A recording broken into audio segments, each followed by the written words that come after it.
Hi, friends. Thank you so much for joining me for our weekly pastor's update.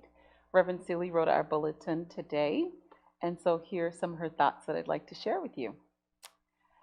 As February comes into view, it is amazing to realize we are around the halfway point between the winter solstice and the spring equinox. The days are getting longer, and this morning, Reverend Celie heard the birds singing. Quietly, the season is turning, moving forward towards warmth and new life to come. Slowly but surely, the light returns. That's very exciting. But like the earth itself, our world seems to be held in a delicate balance between light and shadow right now. But the light always prevails in time.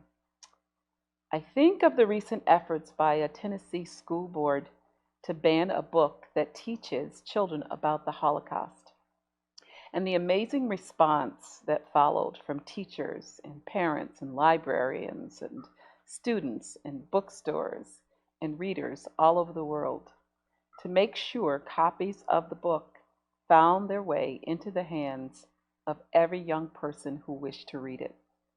The people overcame the ban. Light overcomes the darkness every time. February 2nd is a day called Candlemas. In the old days, and in many places still today, people brought their candles to church on this day to be blessed for use in the year ahead. What a beautiful encouragement to keep adding to the amount of light in the world, each in our own way. Looking ahead, there are several bright lights on the horizon for our parish.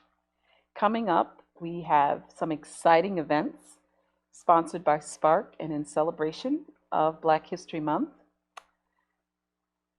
and also a fundraiser for our Civil Rights Heritage Site. Saturday, February 19th at 2 o'clock, Rena Golden, who is the owner and founder of the Avenue Black Box Theater, will give a presentation on Black women on the Freedom Trail. And on Friday, February 25th at 6 p.m., we'll have several local music artists will join us for a concert entitled Love and Justice, all happening in Black History Month in February. Love and Justice, a family affair. There's a $25 suggested donation for both events to help support the Civil Rights Heritage Park. So we hope you'll come to that. You'll also get a chance during the month of February and during those two events to participate in the Buy a Brick campaign that they are hosting, where you can buy a brick in honor of your loved one or freedom fighter, someone who was involved either in the civil rights movement or who stood up for justice.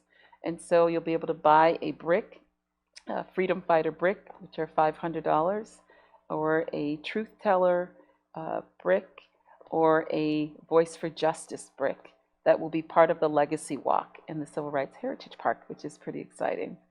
And so they have lots of opportunities to continue to support this amazing park as they continue to raise the needed funds to complete it. Also, if you are new to the parish, you are invited to join us this coming Friday, the 4th, for our monthly First Friday Mass and Luncheon.